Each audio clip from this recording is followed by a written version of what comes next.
Hello, everybody, and welcome back to another episode of the Grue Room. And for the Grue Room today, we got a great guest.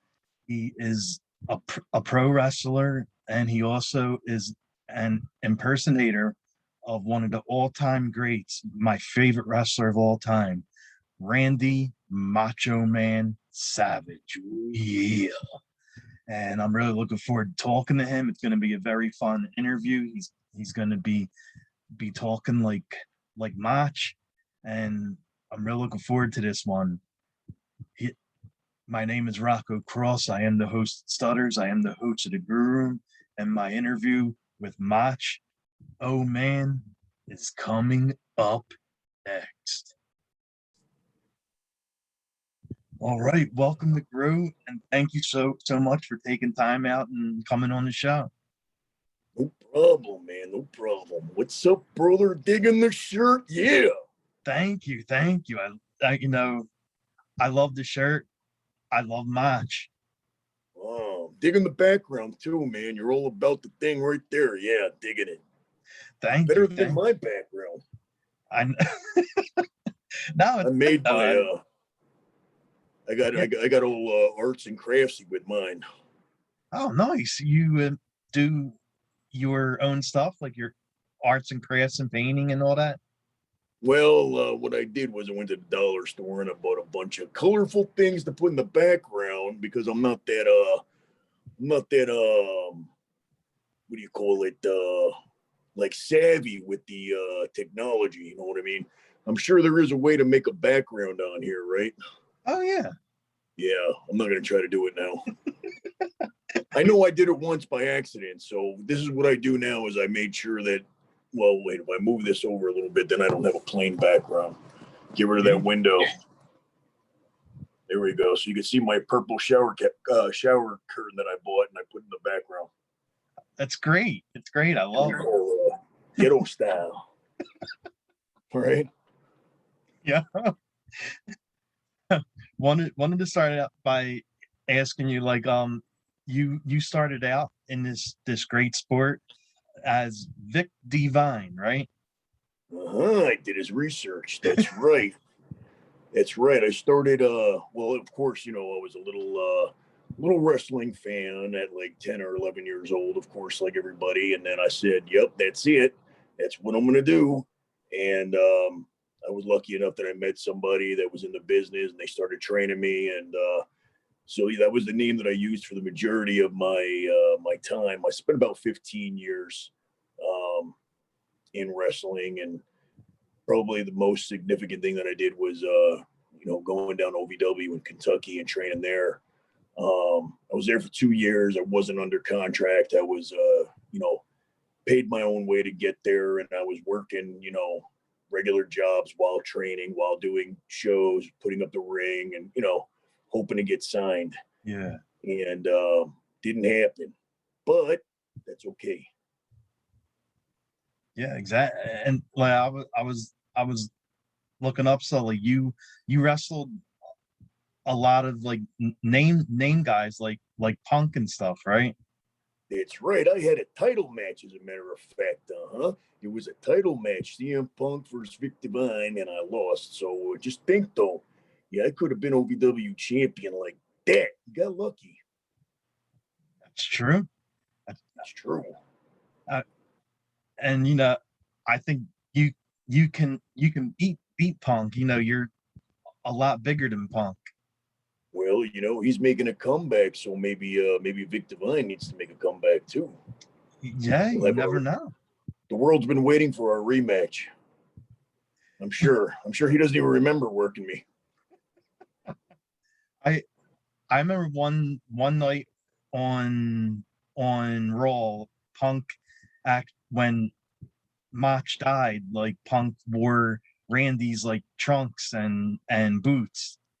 Yeah, that was I liked that a lot, man. That was showing some real respect, man. You know what I mean? That was really cool. And the thing is that he was a heel at the time, but but his gear was like babyface. I mean, he came out and the crowd, a lot of people did something to pay tribute. You know what I mean? Whether it was like they did the flying elbow or they did whatever, you know what I mean? But man, Punk went all out, man. You know what I mean? did. He had some cool looking gear. Oh, definitely. Yeah. And like when did you find out the news when Motch passed? You would think that I would know exactly where I was, right? Well, the funny thing is that, okay, this might be the reason why I didn't know like exactly where I was, but I know how it affected me. Because of course I was a huge Macho Man fan from the very beginning, from the first time I saw him, which is probably '86, because I remember I was watching wrestling in '85. But the very first time that I watched wrestling, the very first thing that I saw was WrestleMania 1. Somehow my dad had it on a VHS tape. And so I was a Hulkster. I was a Hulkamaniac at first. You know what I mean? Now, Randy Savage wasn't part of WrestleMania. He wasn't there yet. So I continued to watch, you know, as soon as I realized what I was watching, I asked my dad, what is this stuff? It's pretty cool. You know, and then I started to search for it on TV and this and that. And then I saw Randy Savage, became a huge fan of his. Up until about, I would say, like, as I got older, I would say like around 92, I started to get into like the new generation. You know what I mean? So, you know, I became a Shawn Michaels fan, and I became, you know, all that new generation. And when Motch went off to WCW, I was like strictly, I was strictly a WWF guy. I wouldn't watch WCW. You know what I mean? I was like, there was no reason for me to watch WCW until I started hearing about the NWO. Yeah. Then I started flicking back and forth, but I still wasn't a Macho Man fan, like the way that I was. You know, I knew he was over there. I knew that, you know, he was part of the whole, you know, NWO, and NWO was primarily, like, in the beginning anyway, it was the WWE guys that were jumping ship. So that's what made it interesting. So I hate to say that I stopped being a Macho Man fan. But I know that when he died, that it did something to me where it was like, I started to remember my childhood, and I remembered how much I liked him, and I started watching old footage of him. And, you know, I think, that was in, May, right? Was it May that he passed away? I think so. I get confused with dates. I know his birthday's November. I'm the same way. May 11th. Might have been there. Well, anyway, I had been doing even though I wasn't a Macho Man fan, you know what I mean? Well, I was, but I always did a Macho Man for Halloween, even when I wasn't watching him. You know what I mean? Wow. So I did the whole thing with the, you know, you've seen my other look with the fringe and the, you know, so I started doing that, and then I started to do like the other looks. And so every year I was a different Macho Man, even though I wasn't like fully a fan of his the way that I was when I was a kid. But, you know, he had the costuming, he had the character. So I figured, you know, I do the impression, I'll be Macho Man every year. And believe me, prior to that, I was like all other wrestlers. If you saw, like, you know, I did a lot of them as a kid, you know what I mean? I was like Sting with the makeup and the, you know, the crow thing. And I got a picture of me when I was about 11 years old, my face painted like Smash from Demolition. Nice. You know? Nice. No, actually, yeah, it was Smash. And I had the long hair. And so I did a lot of the, you know, I always tried to get creative, but I always did a Macho Man. And here's something funny that I just dug up not too long ago. You'll get a kick out of this.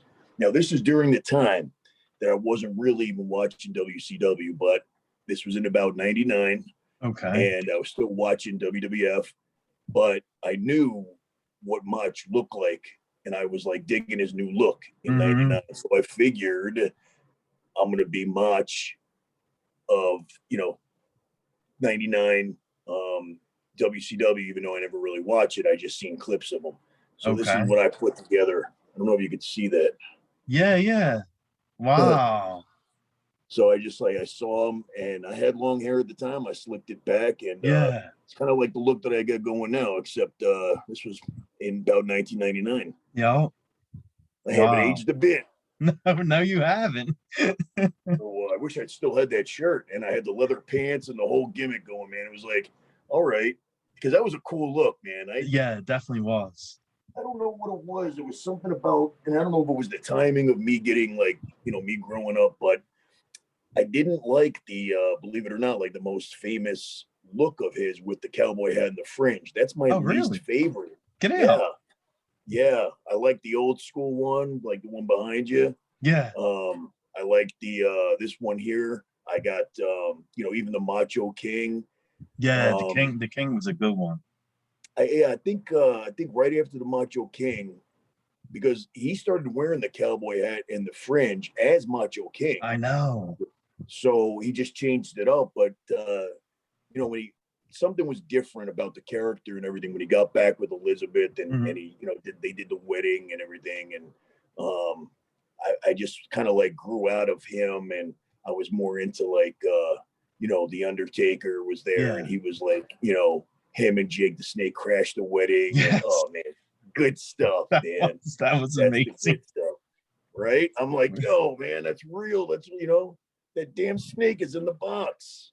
So yeah, but that's one of the most popular looks is the fringe and everything like that. So I have that. I have every look. You know what I mean? I'm you know I don't want to. I don't ever want somebody to want to see a certain version and me not have it. So I just spent a lot of money on a lot of outfits, and I have a girl that does my my tailoring or whatever. Yeah. Or she makes like she's making me a whole Macho King outfit right now with like I'll go out to like Goodwill and I'll find stuff usually in the women's section, right? So I found a pair of gold spandex, a gold jacket. Everything was like shiny gold. I bought it all at different times, and I said, all right, I'm going to save this. And dog's going to start barking. Quiet, don't start. Yeah, they hear dogs outside. And when I had everything, I gave it to her, and I, showed her some pictures. I said, hey, put some fringe on this jacket, and because I think that was the last version of Motch that I liked when he was wearing gold. It was like the gold and black, Yes, exactly. Yeah. But he was still wearing the crown. Yeah. You know what I mean? So, but to get back to when he passed away, it was almost like I don't remember exactly where I was. Somebody had to have told me because I don't watch the news, and it may have been just scrolling on social media, and people from high school knew that I was a Macho Man fan. Junior high, even. I was able to do this impression before I even went through puberty. I was able to do this with my voice. Really? I don't know how. Yeah, man, I've been doing it for years. So I think that I think that one of the guys that I went to school with, who I'm still friends with on Facebook, that he sent me something, and I was devastated, man. I was devastated, as if I never, I almost felt bad that I wasn't a Macho Man fan the whole time. You know what I mean? And then I just really started to pay tribute, where it was like, I started to, of course I was doing it for Halloween and everything. And what had happened with, I couldn't wrestle anymore because of my back was, all messed up. I got spinal stenosis years later after wrestling, and I was like, no more of that. And after wrestling, I did some acting stuff, and I did, but wrestling, man, the business and the old school stuff. And it's like, I still wanted to be a part of that. I missed it very much. You know what I mean? Didn't really miss the in-ring stuff because it was like mentally, I wasn't really enjoying it anymore, but that might've been because my body wasn't enjoying it anymore. That's true. You know what I mean?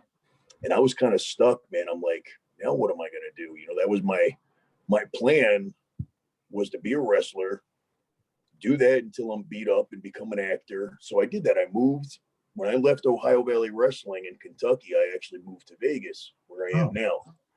Then I moved from Vegas to LA and started to pursue the acting thing. And then everybody said, man, LA is expensive and the acting game is hard out there. You'll be back. And I said, screw you. And 2 years later, I was back trying to explain to them it ain't my fault, you know. But, you know, it was like I had used my plan A to wrestle, my plan B to go out to Hollywood, which is cool. I did it. But neither one of them turned out. You know, I didn't exactly turn out like The Rock, wrestler turned actor, and you know, you know, making 93 million, you know, in ticket sales. You know what I mean?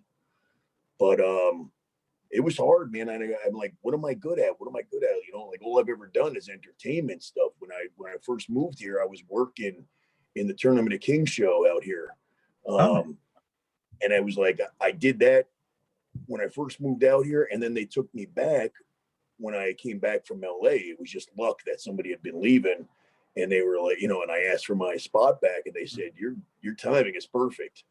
So they took me back. But it was like when you know, I had to find something in entertainment because it's all that I ever loved. It's the only thing that I can do. It's the only thing, like, I'm not the kind of 9-to-5 guy, you know. And then I was working some regular jobs, nutrition stores, and driving for Grubhub, and man, I was miserable because I couldn't do my thing, you know. Yeah, exactly. And then what happened was I was always doing the Macho Man, you know, for my work colleagues at the nutrition store, man. They always got a kick out of it, the mannerisms. You know, I didn't go to work looking like this, but, you know, they seen me in character. They seen that I made some videos and this and that. And I got to give credit to my my boss at the time, real cool guy, real big wrestling fan. He was like, he's from New York and I'm from New York. And, you know, we just talked wrestling all day long, you know. Nice. And he goes, man, he put the idea in my head and he goes, bro, you were like the best Macho Man impersonator I've ever seen. Have you ever tried making money with that? And I'm like, no, it just never dawned on me. Impersonators make money. I live in Vegas. Impersonators are all over Vegas. You know what I mean? And I said, it was like this light bulb went off and I went, I could make money doing this. I am the best at this. There's nobody that could top what I do as Macho Man. You know what I mean? Yeah. And you know, that was it, man. I put that plan into motion. I got business cards made up right away. You know, I just like, I got 8x10s made up right away. I started to just, you know, hustle. Like I got a friend of mine that I actually met on Facebook Live doing the Macho Man thing because I didn't know what I was doing. I was just like, oh, let me go on live. Met him, and now he's like my manager. You know what I mean? Like he does all more of my social media stuff. That thing behind you, he made that. Oh, really? You know, he does all the graphics and all the pictures. Oh, wow. And you know, I have a green screen here, and I don't get into all that technology. I'll shoot a video here, I'll send it to him. He'll put a background up in 2 seconds, send it back to me, or he'll post it up. I don't get into any of that, man. I am old school, with the emphasis on old. I just, you know, it's a wonder I was able to work this Zoom thing for this interview.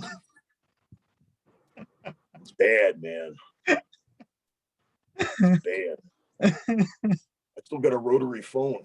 Oh, okay. This is my newer cell phone. My other cell phone's like you know, those old cinder block ones, you know, like remember Saved by the Bell? Yes. Remember Zach Morris had that big cinder block phone? Yeah, that's my style. Nice. Nice. I still got a beeper. It's my style, man. Now, did you ever get a chance to meet Randy? I did. Here's the one story, man. And I didn't get to meet Elizabeth. I guess she was inside because I was a little kid. I guess it was, you know, about 14 or something like that. And when wrestling would come to the Westchester County Center, which was a small building, and they would come there and they would do like house shows. But they only came once or twice a year. But I made sure that I was always there. And the great thing about it was that I would stand outside to meet the wrestlers because back then there was no security. There was no, they'd pull up in their rental cars, they'd get out, get their bags, and you could get an autograph, you could talk to them, you could get a picture, not on a camera phone, but like, you know, somebody had to bust out their, what do you call it, those 8mm things, and you had to wind it up, and, you know, old school. And a bunch of kids were hanging out, man. I met so many wrestlers when I was a kid. Really? Because I didn't go inside. I'm like, what's the point of going inside? I didn't care about, like, what's better, seeing a live show, or, of course, that's cool too, because it's completely different than when you see it on TV. Yeah, exactly. And I snuck in a couple times, you know, I was a slick kid, or made the person at the door feel bad for me, you know. But so I got to see it live, and you know, that was awesome too. But I got to meet every wrestler I've ever wanted to meet and ask them questions. And it was like, you know, here I am, like 14 years old, like, shoot, interviewing these guys, because, you know, like, you hear things, you know. But Macho Man came out of the side door, and a bunch of kids were standing there, you know what I mean, like, waiting for the next wrestler to come. It was just like, it was so cool back then, man. Macho Man comes out and he goes, hey, anybody got a piece of gum? And I always had gum on me, man. And I still do to this day. Maybe it's because of that. I just will always have gum on me. And I was like, oh, I do, you know, and I got a piece of gum, and I gave it to him. And I remember I could do this voice from way back when, you know. And I told him, I said, hey, I got to do something for you, man. Check it out. And I went, oh, yeah, you know. And he chuckled a little bit, and he was like, oh, man, that sounds familiar. Yeah. So that was my conversation with Macho Man.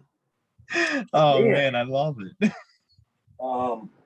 Here, it's funny because I just dug up these pictures just the other day. Now, the first time I ever went to a live wrestling match, this was before then, I believe, because this was 1987. Oh, wow. My first time, Madison Square Garden. My cousin took me for my birthday. My birthday's November 1st. This was October 28th, I believe, for some reason. That now I'm bad with numbers, but that I know it was 1987. Macho Man versus Honky Tonk Man for the title. And here's a couple pictures, you know, that old school pictures that I ran up to the front, because my seats weren't that great, but I ran up to the front. I don't know if you can see is there a glare? Oh, no, there's that's Macho good. Man and Elizabeth. And this one too. So I was like right there. And the funny thing, check this out, man. This is really awesome. And I have a picture of it. These pictures where I am, I'm standing up on a chair. Okay. And I have that long 8mm, whatever it is, right? Yeah. I watched that match. Okay. Like I found it online, found the match, paused it, and you could see me, 13-year-old me, standing on the chair. Oh my God. Taking the picture, and it's exactly taking this picture right here. That is so funny. That's crazy. Right? So he was like definitely my favorite. And the weird thing about this, just to throw this in, because I'm like, you know, now I'm like a Macho Man connoisseur or whatever you call it. Yeah. I have never, ever seen Macho Man during this time when he had the glittery robes. Mm-hmm. He always had the glittery headband. Exactly. He's wearing a bandana. I have never seen him wear a bandana with the robe in the old days. You know what I mean? True. That's true. I don't know if he lost it or what the deal was. You know what I mean? But I noticed that, and I'm like, you will never see a picture of him wearing a bandana. That's true. You know, true. Interviews, yeah, all the time. You know what I mean? Mm-hmm. Like, you know, but I don't know. I've never seen it. So this is very rare and special. And there's a picture of me taking the picture and everything. It's really cool.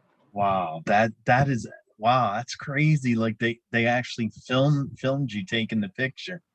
Yep. Perfect shot, man. I do have it on my camera roll, man. When I get off here with you, I'm going to send it to you. Oh yeah, definitely. You'll see little me with my little bushy hair and my camera. It's awesome, man. Nice. And like being at Madison Square Garden, man, you know, a lot of people say like, you know, Garden is the place or this and that. And it's like, before even knowing that, you know what I mean?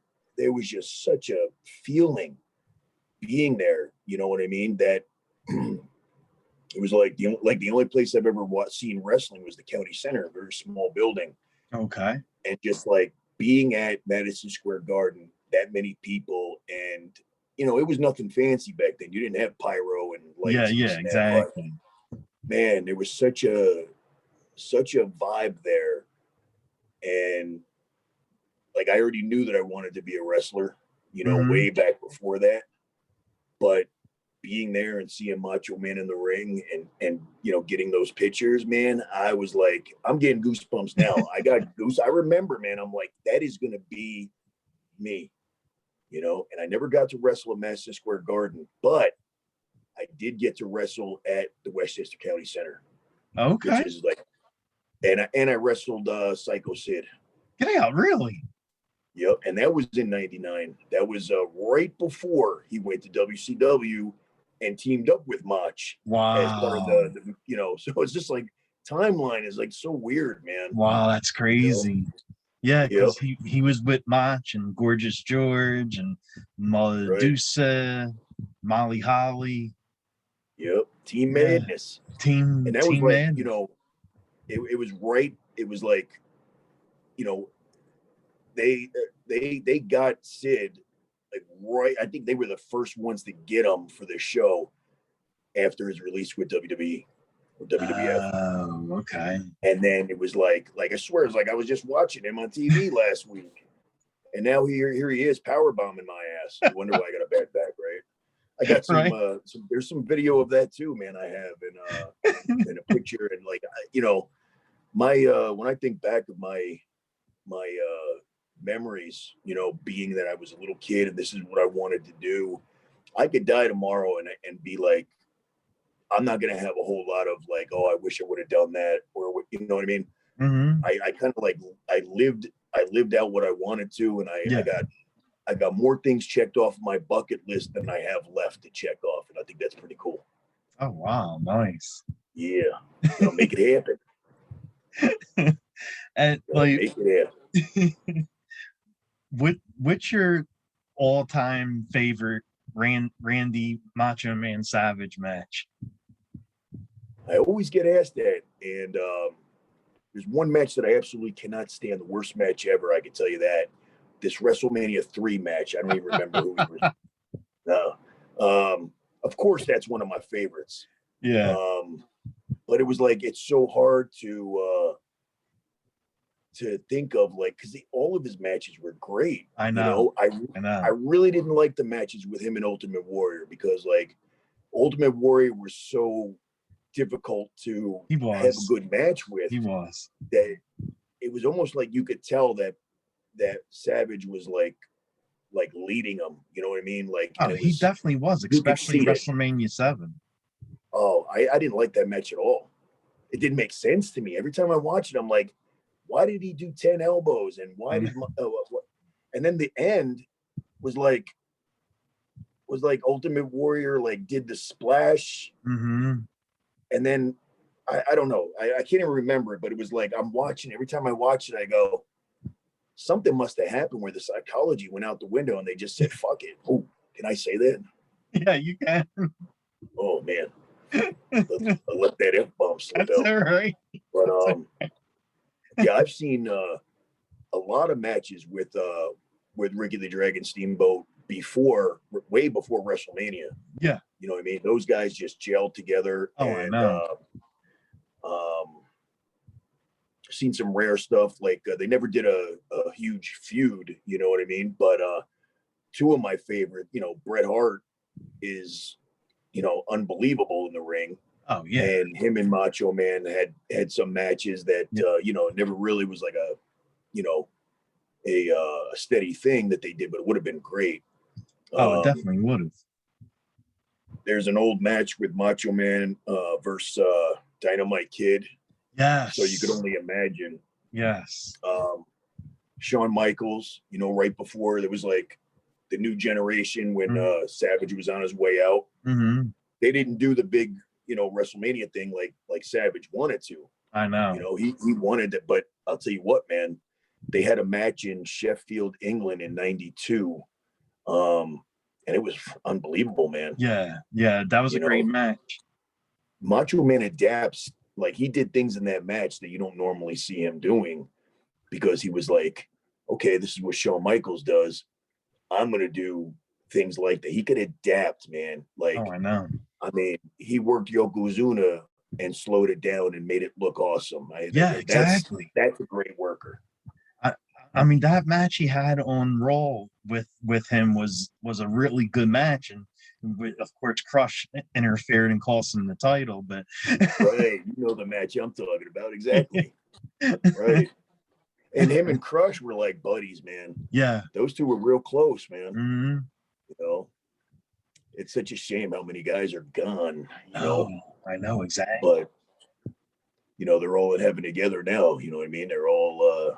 It's true. I think there's more wrestlers in heaven. You know, from back in the '80s and Mm-hmm. '90s. You know what I mean? Than there are left, man. It's kind of, definitely. yeah, it's sad. It is. And the thing that amazes me, man, one guy who's still alive that beat everybody out from the '80s, unbelievably, the Iron Sheik is about 80 years old. He has done more drugs and beat up his body, and I mean, whatever reason other wrestlers died from, he did it twice as much as everybody else, and he's still going. I mean, he's not wrestling, but he's nuts. But he's alive, man, and he really is like 80 years old. It's unbelievable. I know. It's really insane. I don't know anybody else from the '80s that are still alive. Like Tony Atlas, he's still. I mean, he looks great too. Yeah. You know, but you wonder what is it that, you know, they all live the same lifestyle. You know what I mean? Exactly. So why are some gone and some are still here when, you know, it's like, you hate to say it, but shit, like they should all be gone with the amount of, right. Especially in the '80s, man. You were a rock star and you were partying. Oh, you yeah, know what I mean? Of course. Yeah. So, I mean, Tony Atlas was, you know, steroids usually play a big part in the guys that have passed away because it enlarges the heart, and then you do a ton of cocaine with that large heart. And seriously, like every wrestler has died from the same exact thing. It's always you know, an enlarged heart thing. I mean, you know, Eddie Guerrero, just about everybody. You know, Mr. Perfect, he you know, he had the enlarged heart, died of a cocaine overdose. I mean, anything is an overdose when you got a messed up heart. Yeah, exactly. You know, so it's like all that partying, you know, and the steroids and everything. So when you see guys that partied and you see guys that were like obviously on a lot of stuff, I mean, it's almost a wonder why Hulk Hogan is in, you know, such good shape, because he was along there with them, man. I know, I mean, and he probably abused the roids the most out of every wrestler. Right. And the amount of back surgeries, he had 10 back surgeries. You can't tell me that he ain't popping some Vicodins, like, I mean, like Pez, you know what I mean? I mean, know, you have to. Right? You know, I'm not knocking the guy. How do you not? I mean, you ever see that picture of his back with like the 5 staples on each side, and it just looks like, oh my God, man. But he actually looks pretty good. Yeah. You know what I mean? Yeah, I mean, he still goes to the gym all the time. His arms are still huge yet. Yeah. I mean, he's been gunning for like one final match with WWE, but I don't think that's ever going to happen. He's crazy, man. I mean, come on. You had 10 back surgeries. Like, that's bad. When you don't know, you know what I mean? Like, when you don't know when to stop, like, you're going to end up in a wheelchair. You know what I mean? Like Dynamite Kid, man. You know, he just kept on going and going. And when he passed away, man, you didn't even recognize him. Oh, I know. I know. It was nuts. I know. That's a shame because he was great too. Yeah, he was one of the best, man. Wasn't a very nice guy as far as like I didn't know stuff about him until I saw that what was it, the biography on him? Oh my God. Yeah. Dude, that dude was fucked up. I know. But talented, man, talented. And it's just like, it's just amazing how Chris Benoit's carbon copy of it. I can't believe how he idolized him, but then somehow he got his body to look exactly like his. Oh, Like he I had know, the that's same crazy. exact genetics and height, and and if you watch the smallest little things that they do in the ring, I mean, besides the obvious, the flying headbutt Well, and yeah. everything. I mean, you look at both of them running the ropes. It was like he studied every, like he's Exactly. basically doing a better impersonation than I'm doing. I wish that I loved Motch the whole time when I was wrestling, because I would have loved to have, picked up things the way that he did it. I didn't really study anybody in particular. I didn't want to be like anybody, and that's why I was the shits. So, I figure I'm doing much better with this, man. No bumps, and I'm better at this than I was with wrestling, and I'm making more money per appearance because Victor Vine never really drew nothing. And how do you feel about Lanny and WWE inducting Macho Man into the Hall of Fame? Well, having Hulk Hogan induct Macho Man to the Hall of Fame, knowing the bad blood between them two right before he died. My take on that is, number one, I think that the whole story about Hulk Hogan and Macho Man seeing each other at the doctor's office, and and like kind of like squashing all the heat, Yeah, never happened. I don't buy that shit. I don't either, because Warrior said that never happened. And Warrior was another one that said, everything on TV is smoke and mirrors. When Warrior was accepting his Hall of Fame thing, and it had Hulk Hogan and Ultimate Warrior talking to each other, they made sure there was a camera right there. Oh, I know. You know what I mean? They still hated each other, man. But for TV, it looks great. Hey, man, It's good to see you. Hey, let's bury. That was so long ago. No, Warrior still hated. I mean, Jake the Snake Roberts. There was Jake told that story about at the Hall of Fame. He was ready to knock Warrior out. I know. And I mean, I don't know how true that is, but imagine them two going at it backstage. You know what I mean? Like, that's what needs to happen at the Hall of Fame, a legit fight backstage. But yeah, Warrior didn't have a whole lot of friends. No, but he was close to Randy, though. He was. And here's the thing. Everybody talks about how bad Randy said, oh my God, he was so bad, bad. Like, he lived his gimmick so well that people think that was really him. Yeah. And he was protective to a certain extent, but you never hear anybody talking shit about him. He was friends with everybody. Everybody liked him. Yeah. He looked out for the guys that were, that were good to him and good for business, and didn't tolerate, the people that were assholes. Yeah, exactly. I mean? Exactly. But you don't hear people like, Ultimate Warrior had a lot of heat, didn't have a lot of friends. You know what I mean? Dynamite Kid, you know what I mean? Like, you hear stories, you don't hear a whole lot of stories of guys that really didn't like Savage. Yeah, exactly. There's a few like Hawk, from oh yeah, they had that fight. Yeah, he said he knocked him out and this and that, and he didn't like him very much, but you're not going to please everybody, and I don't think that Hawk liked anyone. Hawk was kind of a, I don't think he liked anyone. I don't know, he didn't like himself then, he was a mean dude. I know. So yeah, because it's just unfortunate, man. Like, Hogan inducting Randy into the Hall of Fame, I think, was a slap in the face. First of all, Randy didn't want to go into the Hall of Fame without his father and his brother. And then, I mean, I don't know. And then Randy dies, and Lanny gets a big payoff, and Hogan inducts him. All that is political bullshit. First of all, Lanny isn't wrong about saying that the whole family, should have been, if that's what Macho Man wanted, you know what I mean? Then it should have been done. If that's truly what he wanted, and that's truly the reason why it didn't happen sooner, because everybody was wondering what's the reason why Macho Man's not in.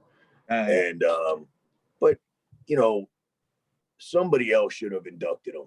Yeah, it Lanny shouldn't have should been have Hogan. inducted him. Why Hogan? Hogan's over there at his beat shop selling Macho Man shirts, making money off of it. It's like, fucking dude, you know. And I don't know how he's able to do that, because Lanny told me that even he doesn't have the rights to the estate. Really? Macho Man's widow, Lynn, she, you know, she what from what I understand is that she has everything. That she's but she also doesn't come out of you know, she's very, very like you've never heard her in an interview. You never like never. She was devastated by it and still will not like you just won't hear anything about her at all. Yeah, like you didn't even see a photo of her or anything. Nothing. I think it hit her real hard, man, and I don't think she ever snapped out of it, because like I'm sure she'd been contacted for interviews. Oh, I'm sure. You know what I mean? I mean, people would love to hear, you know, from her, but I don't think she's ready to talk about it or ever will be. Yeah, that's true. You're right. It's been 10 years. I mean, I can only imagine how scary that was for her. Like Randy has a heart attack behind the wheel, and she's in the car with him.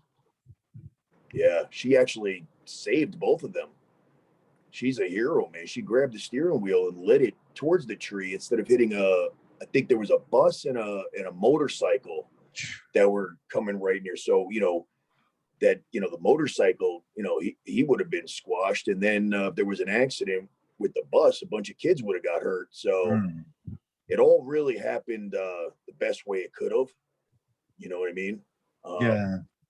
But, you know, she could have died too, man. She was in the ICU, you know. But yeah, I mean, but as far as Hogan, man, I don't know. I would have to say that Randy was probably looking down, going, "You gotta be fucking kidding me." You know, this guy really, you know. I wish they would have had that real fight too. Be a man, yes. Hogan. Yes, exactly. Man, I don't know. I just, you know, I've heard too many things. Like Hogan wasn't a very well liked guy. No. You know what I mean? No, like you hear a lot of people, you know, talking about him. He didn't have any friends, and he'll admit it. Hogan even said, if you got friends in this business, you ain't making money. That was a Hogan, you know, quote. And he's right, but there's a reason why he didn't have any friends, you know? He talked about, I'm friend, you know, like he made it like he was best friends with the Ultimate Warrior. He made it like he was best friends with, I mean, even Brutus Beefcake had beef with him. I know. At one point he was on TMZ, and those guys grew up together. Exactly. What happened here? I don't know. Somebody's calling, and I don't know how to get rid of them. Hold on. Oh. Decline. Does that bring you back? Let's see. Yeah, there you are. There we go. All right, sorry about that. That's all right. Yeah, I heard that. You know, even Andre was one that didn't like Savage, but yeah, because of Liz. That's what I heard. The way he treated Liz. There's so many. You know, I heard that it was because of baby oil. Yeah. And then I heard that, and this one can't be true, that I heard the one that, you know, it's about him, the way he treats Elizabeth. But for the most part, that was an act. Oh, you know what I mean? It was from, I understand there's people that have told me that, yeah, he was, you know, possessive and, you know, but hey, man, if you got a pretty girl in the business, if you know the business, you protect your girl if you're going to have her with you, because there's some snakes. I mean, like wrestlers are not decent people, man. Yeah. You know what I mean? Especially when it comes to chicks, you know? Yeah, exactly. And he was just being protected, but all those stories about him locking her in closets, I don't, you know. And I also believe that if he did do any of that, it was part of the character to even make the boys think that he was that. You know what I mean? That's true. He didn't let nobody know. That's true. You're right. Because you could tell that they loved each other, and I find it hard to believe that she could love somebody that was like that character. Exactly. But Andre, this is one that just doesn't make sense. Andre didn't like Savage because Savage loved to do steroids, and Andre didn't like people that did steroids because of him not being able to control how big he gets, like because of his yeah. And it's like, okay, you don't like steroids, but You're friends with Hulk Hogan. Yeah. And and I heard that even they weren't buddy like the way people talk about it. And back then, see, there wasn't no like dirt sheets or behind the scenes stuff of who doesn't like who and this and that. So back then, if they said that Hogan and Hogan and Macho Man were bad, they wanted to make Hogan look like the guy who everybody loved, and all his coworkers liked him. I mean, I remember one of those times when I was a little kid standing outside the Westchester County Center. The Rockers were outside stretching before their match, right in that same area where Macho Man. And I don't think it was the same day, and I was like interviewing them, man. And I was like, oh, but you guys are all friends, right? And and he's like, and he was like, he's like, Shawn Michaels is like, no. And I said, well, tell me one person that that you really don't get along with. And he told me straight up, he goes, Hulk Hogan. I was like, really? Yep. And I was like 15, and this dude is telling me like, shoot, And I swear to God, man, I said to him, I go, so like, do you love wrestling? Do you love doing it? And he was like, sometimes.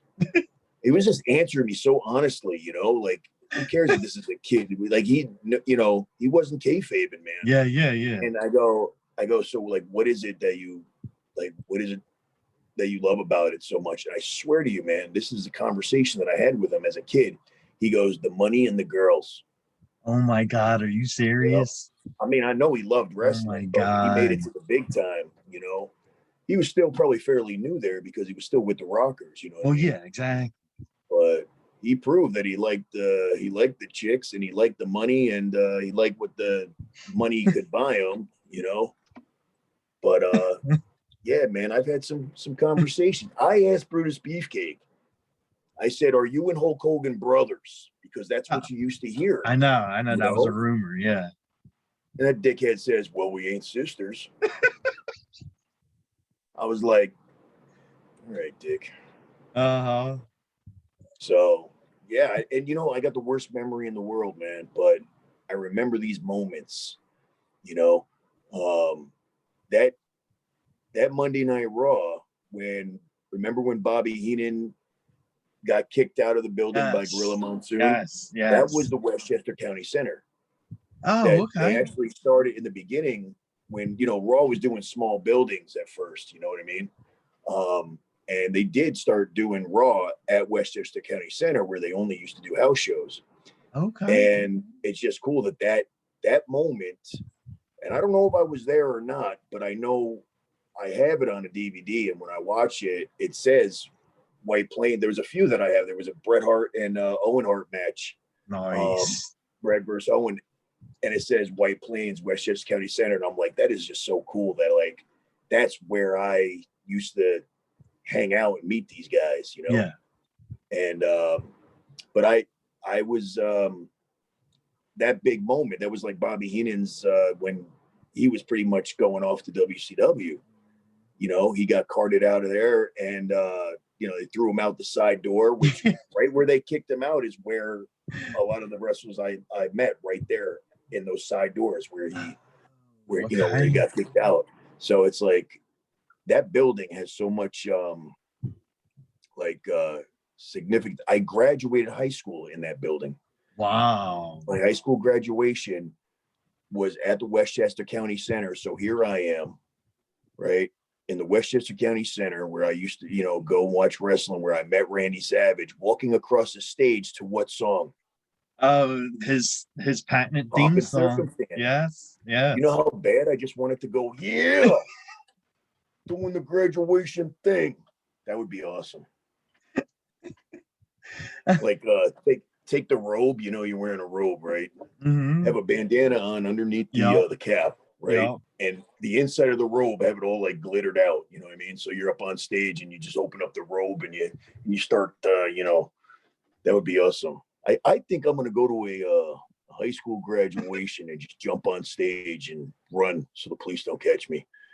But as soon as they start playing the music, man, I'll just do a run-in. Oh, of course. You want to talk about something going viral? I know that actually would too. I think I'm going to do it once everything starts, if there's normal graduations. Yeah. But can't get caught. You got to do it quick. You do. I swear, man, I wanted to do a run in, like I'm going to SummerSlam this weekend. Oh, okay. And I'm like, because I'm going there just to promote myself. Like I got a $30 ticket. I don't even know if it's like actually on the roof or something because it's like $30.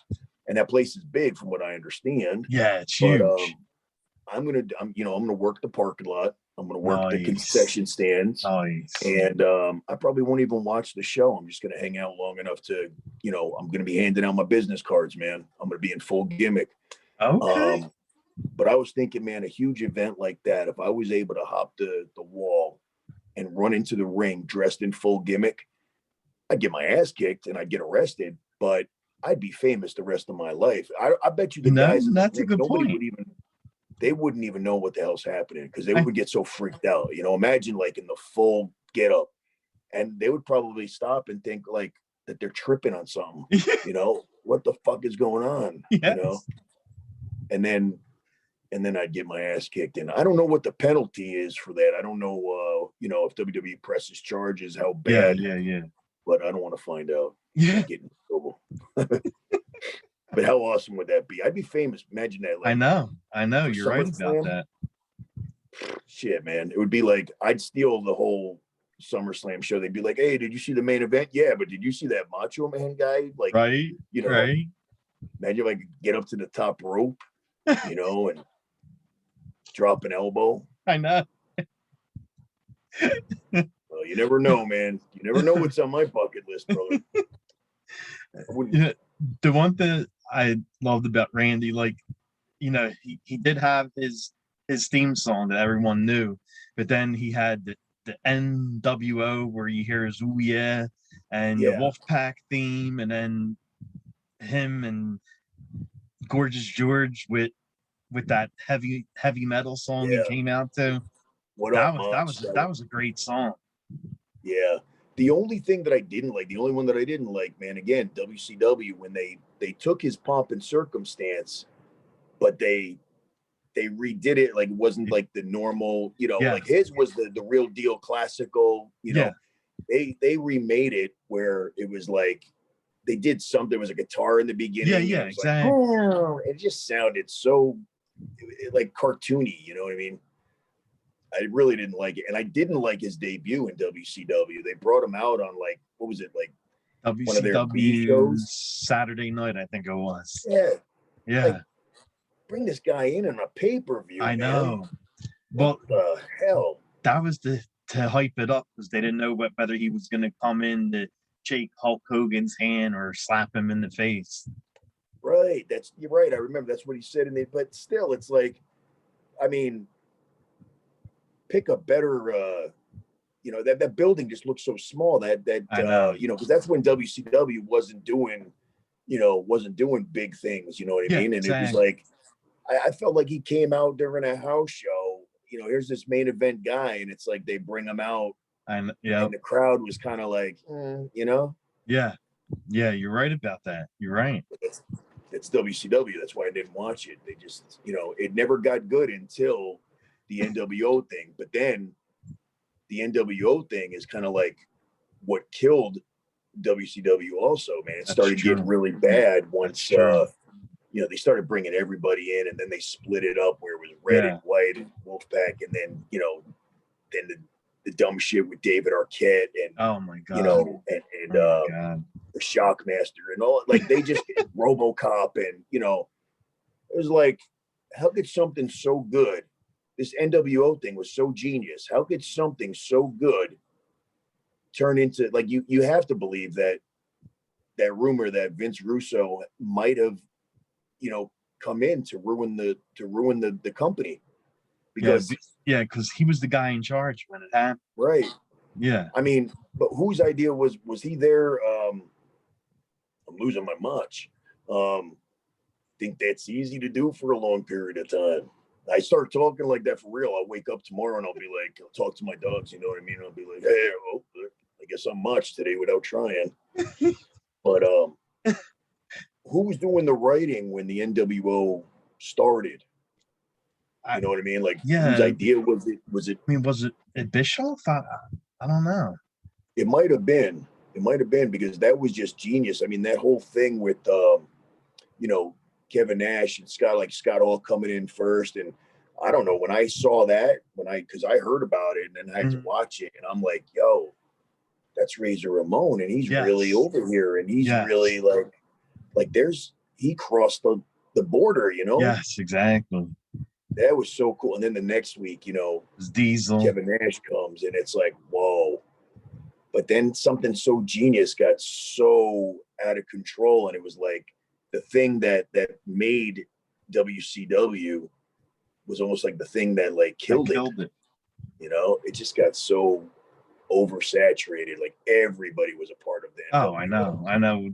That's when it started going down, because they had everyone in there, and right. Can't have that.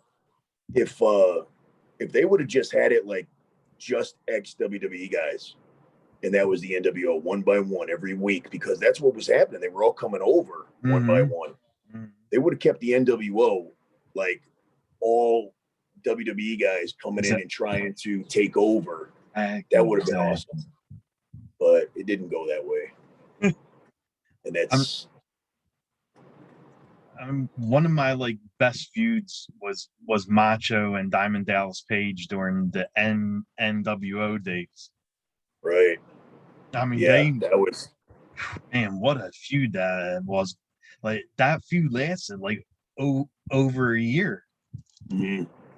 Yeah, and they tore it up, man. They really, like, they had good chemistry, and they made it feel real. You know what I mean? Like they even in their promos, man, it seemed like they were really like hating on each other's girl. You know what I mean? And you know, you know, Diamond Dallas Page will say like he loves Savage, man. You know, Savage made him. Oh, definitely. You know what I mean? He owes his whole career to Savage, but he said what a great guy he was too. Another guy, you know, saying that Savage was a great guy.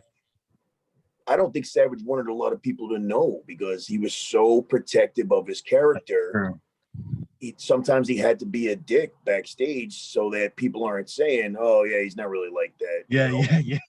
I truly believe that a lot of his friends, a lot of his you know, work colleagues don't really they don't know the real him, and still to this day, I don't think they do. He, you know, he played the character, you know, 24/7. You know what I mean? So what are people don't know?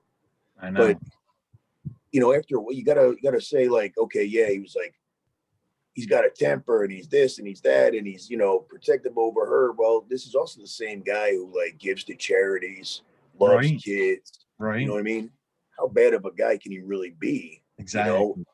And everybody that I know that ever knew him personally, I'm actually friends with his ex-girlfriend from way back in the 70s. I'm friends with her on Facebook. If you ever seen that picture of it's him and her, and he's holding a dog, or she's holding a dog. It's a really old picture of like, and nobody knows who she is, you know, but it's his ex-girlfriend from when he first started wrestling. Wow, that's crazy. Her name is Charlene. And so I've spoken with her, and I've spoken with her sister, and he used to live with them. And they said that he was the nicest guy, very protective over them, because they meant a lot to him. Like, that's what it is, man. He's protective of those that he cares about. Exactly. Yeah. Who isn't? I know. You know like, I mean? they really made the whole him overprotective with Liz. That I think that's played out. Like, they made that more than what it was, and they did that WWE A&E biography where they made them look bad, and that was very poorly done, and people that were involved with it were not happy when they saw the final product. Eric Bischoff hated it. Lanny hated it. And I hate to say it, but like Gorgeous George was the only one on there that really trashed the hell out of him. She And did. I don't believe half the shit that she says. Or Gorgeous George, like you can't really take what she says. I mean, she had a lot of problems, and I think this was her just trying to make a quick buck. Oh, of course, man, because you know what? She can't use that name Gorgeous George anymore. Oh, yeah, exactly. He owns it, and when he told her to get out or whatever, and that name, he actually sued her because she tried using it after that's his. Yeah. So she can't use that name. She can't do autograph signings with that name or nothing. Right. And so, of course, you think she's happy? No. Right. So he passes away and, trashes him and says that he was like, real big into ecstasy. And, he don't seem like the type. Ecstasy, will make you chill. You know what I mean? Like she said that they went out on TV. Number one, he's too professional to. Yeah, Macho would never do something like that. Right. And during that promo that she was talking about, where he was wearing the red glittery thing, he's on the mic, man. If he was on ecstasy, you'd be able to tell. Yeah. You know what I mean? That's not like smoking a little bit of weed. Yeah, you can go out there and nobody can tell, But if you're tripping on some ecstasy, you ain't cutting a promo that makes sense. You ain't doing nothing. Maybe she was. But she probably was. Like she probably was and wants everyone to think that he did it with her. And then she was saying when he was on ecstasy, like he was telling her the whole thing about him and Stephanie, and that was like nah. That didn't happen either, man. People are stupid. Yeah, exactly. The whole heat between the McMahons or Vince and Savage was Savage left to go to WCW and he took Slim Jim with him. Yeah. That's it. Yeah. Vince doesn't personally hold grudges. He'll take anybody back. It's obvious. He's done it. Mm-hmm. But this was a business thing. He took money with him. That's true. He didn't. That's true. It wasn't anything personal. It's like Vince. I mean, look, Bret Hart punched him. If that's even true, I don't know. I've got my own theory about the screw job and everything. But oh yeah, I mean, he'll bring anybody back. You know what I mean? That's good for business. But Savage wasn't good for business when he took millions of dollars away from Vince. That's true. That's the only reason why he didn't like him. Yeah. I'm sure that's another reason too that that Macho Man didn't go into the Hall of Fame sooner too, because of course ultimately it's going to be up to Vince. Oh, of course. And Vince got that ego where he's like, no, fuck him. I know, he cost me money. Right. It's all about money with him. It's what's best for business. He don't care personal life. He's worked with he hated CM Punk. Yeah. CM Punk hated him. He'd take him back in a minute, especially right now. You know what I mean? Yeah, exactly. But that's a whole different subject for a different time. But there's some interesting things going on in the wrestling world where I haven't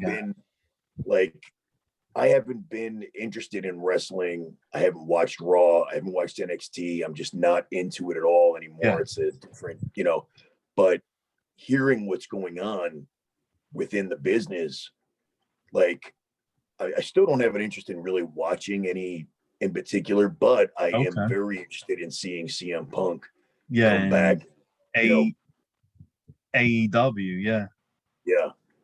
I mean, wrestling, the whole business is changing where wrestling promotions are working with each other. I know, this is crazy. Like I never Impact, thought I would see that. Yeah, but it's great. It's great for business because now you got all these promotions. It's like you got all these promotions working together and being real strong. And then you got Vince wants to be by himself. He wants to be, he wants to be a monopoly. And well, now you are by yourself and everybody else is working together and there's strength in numbers, man. Exactly. And I don't know, a lot of people think like, oh, well, Vince is, he's the, when you think wrestling, you think WWE and, Vince McMahon's the billionaire. Hey, man, AEW got more money behind him than Vince does. The cons have more money than Vince. Yep. And it seemed like history repeats itself, man. People are jumping ship I just know. like with And Turner's just like with money. WCW right now. I mean, dude, we're getting to see this again, and it's real interesting. You know what I mean? It is. I'm loving it. So Yeah, I I might mean, start to watch here and there. I actually like seeing Sting now in AEW. Like Sting does tag matches, no single matches. But the tag matches that Sting's been part of, he looked amazing yet. Yeah, I'm surprised that he can still wrestle. I You know what I know. mean? I Because know. he suffered the same thing, the spinal stenosis. Really? Yeah, when he got hurt, but I think his was in his neck. But it's still the same thing. He had numbness down his arms. I had numbness down my legs. It all depends on where. It's like basically it's arthritis of your spinal column or whatever. It kind of like the inflammation squeezes your nerves and causes the worst pain. So you remember that he got thrown into the turnbuckle by Seth Rollins, and I think he snapped his neck back or He something. did. And then during that match, he went to go do a simple. I think Seth did a leapfrog. Yeah. And he went to duck him, and he just and he passed out, like he fell down. Yeah. That's what you have no control. I mean, like he was, people work through injuries, and people could go. That ain't something that, I mean, his legs gave out on him. Oh, I know. And there were plenty of times that I felt like not wrestling, just plenty of times walking and all of a sudden feeling like you got to hold on to something because your legs are like, it's like you can't feel them, it's bad. Damn. I don't know how more guys haven't suffered from spinal stenosis because I don't see anybody being able to I couldn't walk. I don't know how anybody could even wrestle. You know what I mean? Like, well, yeah, exactly.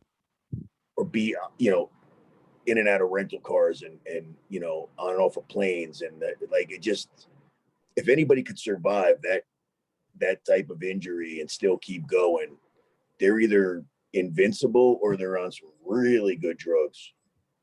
But even I don't even think the drugs would help because it's like, even if you don't feel the pain, your nerves are still being like squeezed. So it's like, if you don't feel it, that doesn't mean that it's not still happening. Your legs, you don't feel them.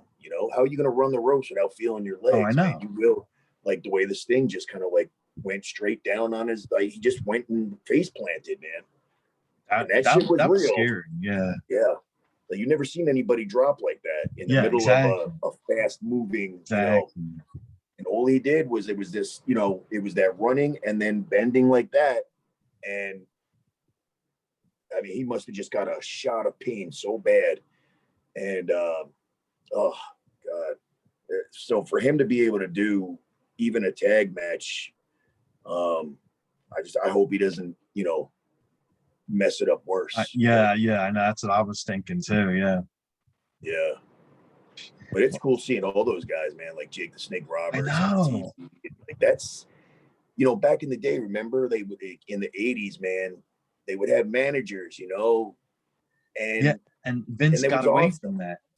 Yeah, but now AEW is doing that. They're bringing in guys that were former wrestlers as managers. I love That's it. What all the managers were. Tully. Right? It's unbelievable, man. I could just imagine, it's like if Macho Man was still alive, I wonder what he would be doing today. I wonder if he'd be involved with AEW or doing something. I think he would, because I don't think Mach would wrestle again, but it definitely be a manager. That would be awesome, huh? Yeah. And you never know, with Punk coming in, he could have probably managed him. Yeah. Yeah, anything is possible, man. It's just so sad that like we'll never know. I know. I mean, he was kind of like completely out of the business and laying low, and I mean, like he wasn't doing appearances anymore. Like he let himself get all gray, and he was with the gray beard. Yeah, it was almost like he said, like, I'm gonna live the rest of my life as Randy Poffo and Randy Savage. It's kind of like, is in the I'm done with that. Yeah, yeah. So I Hmm. don't know. I don't know what he would be doing, but maybe That's behind the true. scenes stuff. You know, he had to have still loved the business. I mean, Oh that yeah. was like in blood. Well, I mean, So right before he died, he did that thing with the video game, and then with the wrestling figure, right, and right, yeah, it was Randy with the big gray beard. And he yeah. did promos for the video game and for the and for the toy.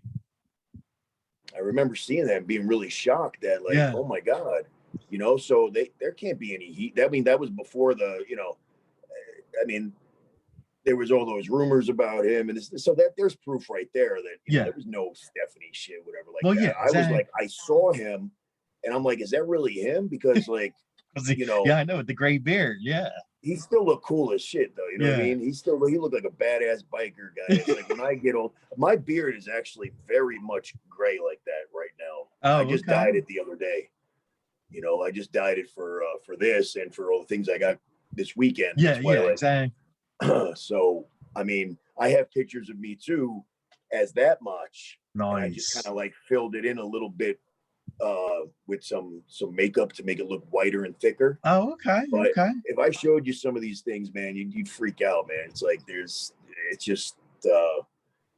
I think I'm slightly obsessed with you know like doing this. You know what I mean? Like I never do anything half-assed. You know what I mean? It's Right. like I took wrestling very serious. I took acting very serious. And when I decided, okay, I'm going to be an impersonator, not just a guy that could do an impression, I am going to be Macho Man in every single way possible. I still watch DVDs of his promos to get better. Yeah, You know yeah, what I yeah. mean? Sometimes I hear myself and I'm like, no, that's not the way he says that, or that's not, because my voice is not at all like this. It's not at Okay. all, Red. I don't even know.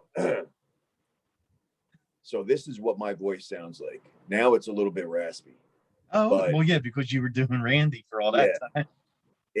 it kind of starts to sound like that. But Hmm. I don't normally break character once I get in it. Like whether it's a podcast or I'm Yeah. out doing, like I don't want people to see me at all. Oh, But okay. this is special for you, so you know that you know it's uh it's just like I just try to perfect it so Yeah, much. yeah, of You course. know, like the shit that I noticed, like the bandana, you know what Hmm. I mean, with that outfit. Like I'm just almost like Rain Man when it comes to like, Macho Man. It's like I have to know, you know, every little like detail of his clothing or whatever, Yes, if I have yes. someone like, wait a minute, no, that that sleeve has like 20 fringes on it. Mine only has 19. I'm gonna tape one on there, May not be that bad, but it's close. well, well, I mean, I don't want to keep you long. I know we've been going for like an hour or so. So Yeah, I hey man, that's my fault, man. Once you get me started, I cannot shut up. You could ask anybody because I love doing this. yeah. And people will be like, oh, hey man, it'll only be 20 minutes or whatever, and then I'm the one where they're like, shut the fuck up, you know. But yeah, we've probably been going at it for a while.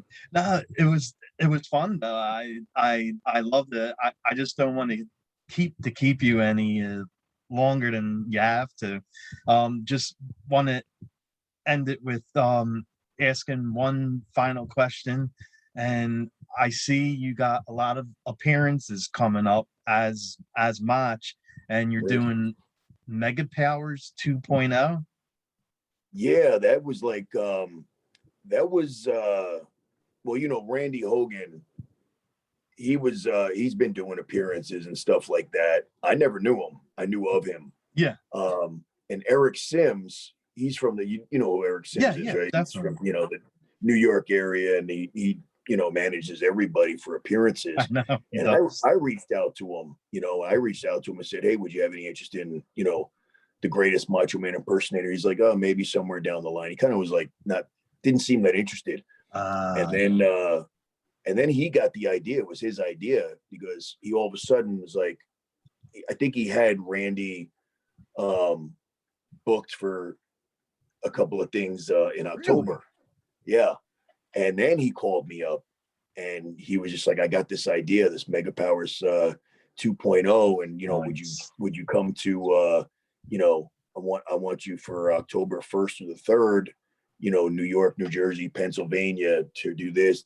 And I'm like, yeah, man, and then, uh, and again, I never met Randy. You know what Yeah. I mean? We've spoken on podcasts and stuff like that, or on Messenger. Um, but then he got a booking for us out here in Vegas at Nice. the end of October. So he's Nice. like, hey, this dude wants us both, like this Mega Powers thing kind of like became a thing, and Nice. now it's like we're both getting bookings. So we got a couple of things coming up. Me myself tomorrow, WWE is doing a autograph signing at MGM, Okay. which is on the strip. It's from what I understand, they opened up like a big store. I don't know if it's just for the weekend or whatever like that, but a Probably big is. merch shop in the MGM, and that's where they're doing the meet and greets, and they're doing a live podcast from there. So, of course, man, I'm putting on my gimmick, going down there, and every single fan that's down there for the, to do the, meet whoever is there. I don't even know. I don't care. And I'm just going to hand everybody my business card. And I got another event that's on Sunday, and the guy sent me some flyers. So I'm going to be helping him out, Nice. handing out the flyers, handing out my business card. And then he's letting me do a meet and greet at his show, Oh and wow. not, I don't have to pay for the table, everything that I Wow. sell, I keep and everything. So, and then on Saturday, I have another appearance that's like, it's at the Nerd Bar. It's called the Nerd Bar, and it's downtown. Big, I mean, the guy's a huge wrestling fan, and since there's so much stuff going on, and a lot of wrestlers actually live here, that Oh, okay. that you know of. So he got a lot of those guys, and just like he got a lot, I think Kurt Angle, and Nice. and he created this big like fan fest meet and greet, World Wrestling Fan Fest or something like that. And I heard about it, and I contacted him, and I asked him if he, would be interested. He goes, and it's crazy because the way things happen. Last year on Halloween, there was no place open on Halloween. I love Well, Halloween. yeah, I I love know. going out doing the Motch thing. That was the only place that was doing a Halloween thing. I went there, had a conversation with the owner, not even knowing that he was the owner at first when I first started talking to him. And he goes, dude, I remember you. We talked on Halloween. Hell yeah, come on Nice. down. I'll give you a table. And so now I'm a part of this WrestleFest thing. And I'm like I'm not a star like these guys, but I'm being treated like one. I'm getting a table and I'm Yeah. with them, and I'm doing the same business that they're doing. And I'm like, okay, this thing is starting to take off, Yeah, exactly. It is. Um, so that's on Friday from 11 a.m. to 4. So I'll be there all day. And then Saturday's the crazy day because I'm going to go back to the Nerd Bar from 11 to 2. And then I'm going to go to the arena and flyer the parking lot there for this Nice. guy's thing on Sunday, still Nice. doing the business card thing, doing the whole, I mean, I'm basically advertising myself. People Oh are going yeah, to be of taking course you pictures. have to. Yeah. I mean, I'm going to get like 10 times more followers than I have right now after this weekend. It's going to be unbelievable. Um, and then from there, I have tickets, a ticket to the show Mhm. if I want to stay there. But I was also invited to a viewing party with that guy that's doing the thing on Sunday. Nice. And like the Godfather is like hosting it or something like that. Nice. He Nice. lives out here. Um, and then, man, there's so many things going on. I kind of like want to jump around to everything. So Saturday's going to be a crazy day. That's when I'm going to have a choice of like, you know, where to be, do this for a couple hours, do this for a couple hours. And, want to get it all in. I want as many Yeah. people to see me as possible. Yeah, of So, course. Yeah. Well, Nice. that's the deal, man. That's the deal. This weekend is like, I haven't had a weekend. I haven't had any. It's like it went from me just struggling and trying to get this thing out and being frustrated and being like, oh man, you know, what am I going to do? I'm never going to, like, I had this vision of being the world's greatest Macho Man impersonator of all time, Motch O Mann. And everybody knows it. You know, everybody, like, I'm famous for doing this. Yeah. And it's starting to happen now. You know what I mean? Exactly. So, and where can fans find you at, like, what's your pages and stuff for the fans that are going to watch this? well, the character name is Motch O Mann, and it's spelled Motch, and then like O, like a middle initial, and then Mann.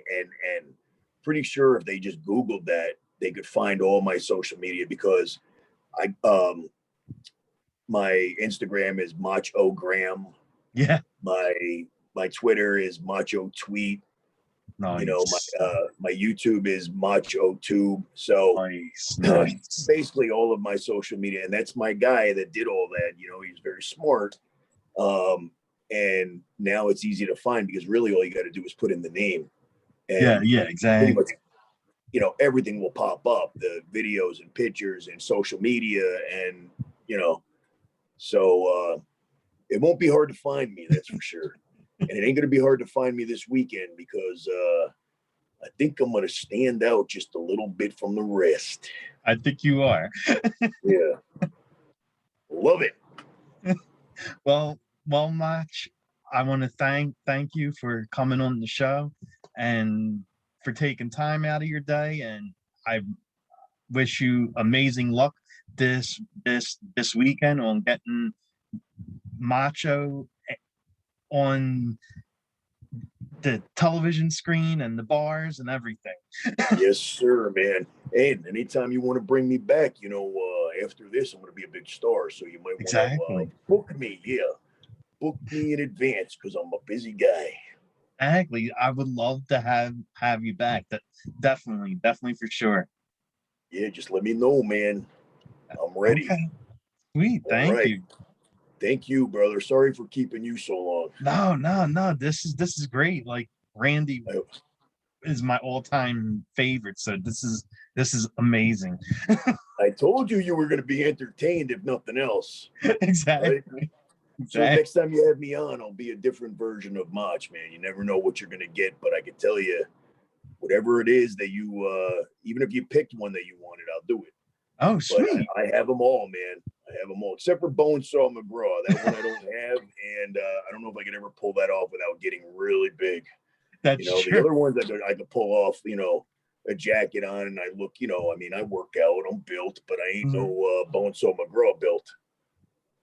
Maybe I'm working on it.